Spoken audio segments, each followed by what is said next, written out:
Hello दोस्तों, कैसे हैं आप लोग। तो आपका स्वागत है हमारे यूट्यूब चैनल पे जिसका नाम है मैथ्स मैग्नेट। और आज हम आपके लिए लेकर आए हैं जो यूपी बोर्ड 2020-21 का सिलेबस चेंज हुआ है।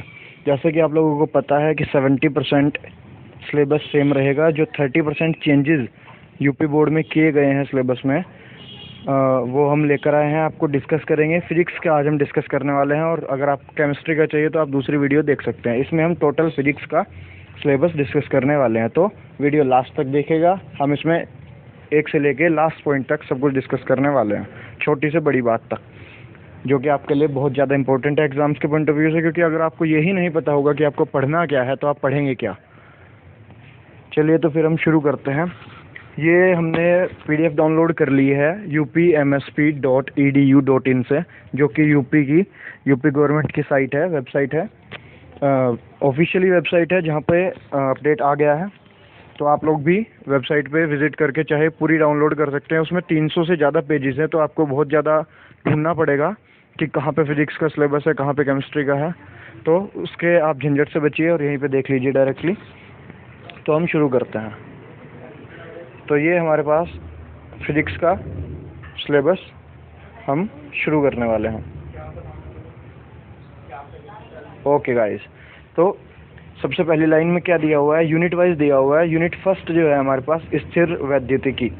इसमें क्या होता है, जैसे हम गॉस का नियम पढ़ते हैं, वैद्युत क्षेत्र करते हैं, धारा विद्युत। उसके बाद यूनिट सेकंड आती है, उसमें हम करंट वगैरह पढ़ते हैं। और कार्बन प्रतिरोधकों के लिए वर्णकोड प्रतिरोधकों का श्रेणी तथा पार्श्व क्रम संयोजन।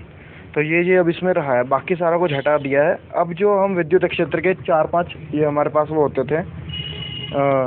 अगर आप NCERT के थ्रू जाओगे तो आपको 3-4 एप्लीकेशन मिलेंगे प्योर NCERT में। इसमें अब क्या क्या रह गया है, एक समान आवेशित पतलीय गोलीय खोल के भीतर तथा बाहर विद्युत क्षेत्र ज्ञात करना है आपको गॉस के नियम से। चलिए, उसके बाद इकाई सेकंड, यूनिट सेकंड में जो धारा विद्युत में कुछ ज़्यादा नहीं दिया हुआ है, सिर्फ श्रेणी क्रम और समांतर क्रम का संयोजक दिया है। प्रतिरोध का जो हमने श्रेणी क्रम में पढ़ते थे कि R बराबर R1 + R2 ये होता था श्रेणी क्रम के लिए, तो ये वाला एक है। और 1/R1 + 1/R2 में हमारे पास उसमें होता था समांतर क्रम के लिए, ये दिया हुआ है। चलिए,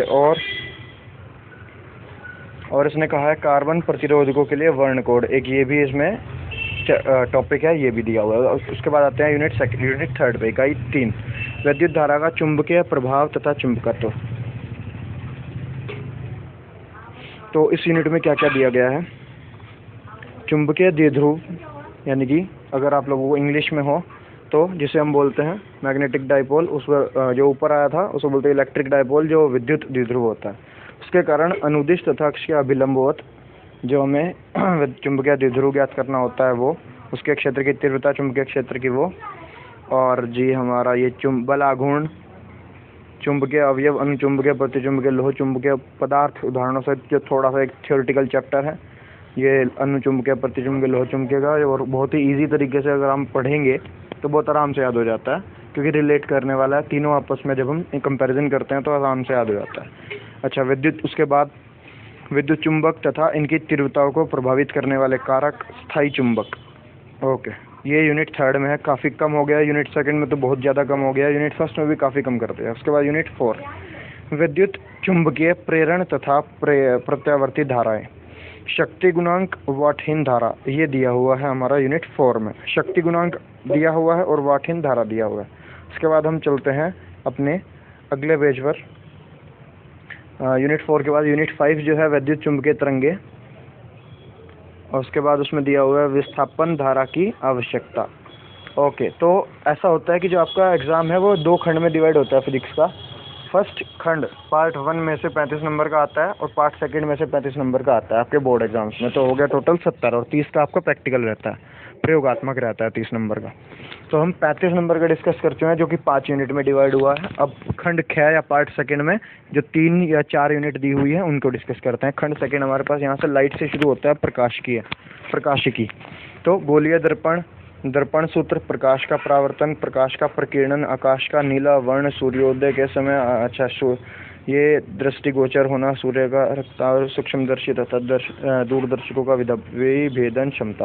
उसके बाद ध्रुवण, समतल ध्रुवित प्रकाश, ब्रूस्टर का नियम, समतल ध्रुवित प्रकाश तथा पोलराइडों का उपयोग। उसके बाद यूनिट सेकंड। यूनिट फर्स्ट में काफ़ी कुछ है और कुछ थोड़ा सा ही घटाया गया है, जो कि बहुत सही किया गया है, क्योंकि ये चैप्टर काफ़ी इंपॉर्टेंट रहता है आपके बोर्ड के पॉइंट ऑफ व्यू से, काफ़ी ज़्यादा इसमें से आ जाता है। उसके बाद यूनिट सेकंड में जो है द्रव्य तथा विकिरणों की द्वैत प्रकृति, यानी कि ड्यूअल नेचर।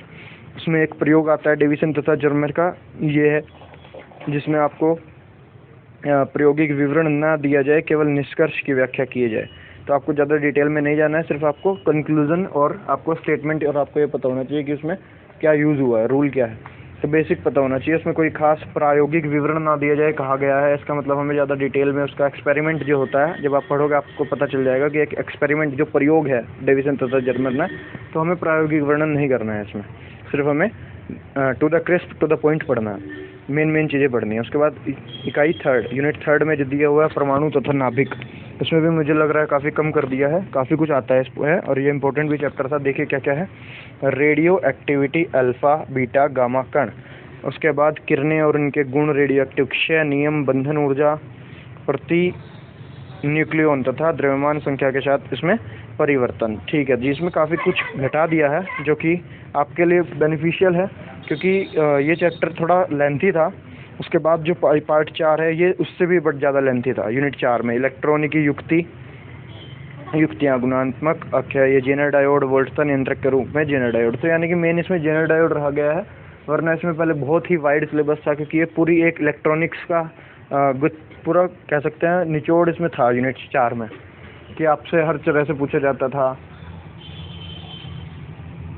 जितने भी आपके इसमें परिपथ बनते थे। अब सिर्फ इसमें बहुत सारे डायोड भी होते थे इसमें अलग अलग तरह के, तो उसमें सिर्फ जेनर डायोड बचा है, और उसी को हमने वोल्टता नियंत्रक के रूप में जेनर डायोड दो तरह से पढ़ना है वैसे, एक तो बेसिक इसकी नॉलेज, और दूसरा उसका जो यूजेज है या एप्लीकेशन कह सकते हैं वो वोल्टता नियंत्रक के रूप में जेनर डायोड। अब इसमें से हम जो प्रयोग हटा दिए गए हैं वो डिस्कस करने वाले नहीं हैं, क्योंकि ये आपका सारा प्रैक्टिकल में चला जाता है, ये वाला पोर्शन ये हम हटाए गए प्रयोग है। आप चाहे तो इसका स्क्रीनशॉट ले सकते हैं, आपके सिलेबस से हटा दिए गए हैं, बाकी इसमें डिस्कस करने लायक कुछ है नहीं, क्योंकि ये सिर्फ एक प्रयोग है। अगले पेज पर चलते हैं। ये देखिए, मैं आपको बताने वाला हूँ कि आपका जो एग्ज़ाम आता है वो मैंने आपको बताया 35 और ये 35 70 मार्क्स का आता है। खंड ख जो आपके 5 यूनिट में डिवाइड है, 5 चैप्टर कह सकते हैं आप, चाहे 5 यूनिट कह सकते हैं। स्थिर वैद्युतिकी नंबर फर्स्ट, उसके बाद धारा विद्युत, धारा का चुंबकीय प्रभाव, धारा का ये अपना विद्युत चुंबकीय प्रेरण, प्रत्यावर्ती धाराएं, विद्युत चुंबकीय तरंगे, इसमें से 8 नंबर का स्थिर वैद्युतिकी है, धारा विद्युत 7 नंबर में है, यानी कि बेसिकली 8 नंबर का है। विद्युत चुंबकीय तरंगे सिर्फ 4 मार्क्स का है, टोटल 35 बन जाता है। पार्ट सेकंड में जो हमारे पास है यूनिट फर्स्ट प्रकाशिकी, वो 13 नंबर में मैंने आपको पहले ही बताया था, काफ़ी ज़्यादा इंपॉर्टेंट आता है, और उसमें सिलेबस भी थोड़ा ज़्यादा है, इसलिए इसका वेटेज भी ज़्यादा है। 13 मार्क्स इसी वजह से कहे हैं क्योंकि इसमें चैप्टर्स काफ़ी ज़्यादा कुछ अभी हैं। उसके बाद द्रव्य तथा द्वैत प्रकृति में सिर्फ उन्होंने बहुत कम कर दिया है, हार्डली 2-3 टॉपिक हैं, इसलिए 6 नंबर में कम कर दिया है वेटेज भी। परमाणु तथा नाभिक और इलेक्ट्रॉनिक युक्तियाँ, ये आपको 8 नंबर इस बार फ्री में मिल जाएंगे, क्योंकि पिछली बार इसका वेटेज 10-12 था और 10-12 नंबर का था, और जो सिलेबस था इसका वो ऐसा था कि कम से कम आपको 4 यूनिट पढ़नी है इस एक के बराबर। तो अब आपके लिए सिर्फ आपके लिए तो 4 टॉपिक रह गए हैं मुश्किल से, और वो 8 नंबर आपको मिल रहे हैं, तो ये आपके लिए बहुत फ़ायदेमंद हो गया है। उसके बाद ये जो यूनिट 3 थी परमाणु तथा नाभिक, ये भी 8 नंबर में है, टोटल मिला के इसका 35 हो गया। 8 + 8 16 और 6 अपना 22 और 13 35। तो इस तरह से आपके 70 नंबर डिवाइड किए गए हैं, काफ़ी कुछ हटा दिया गया है।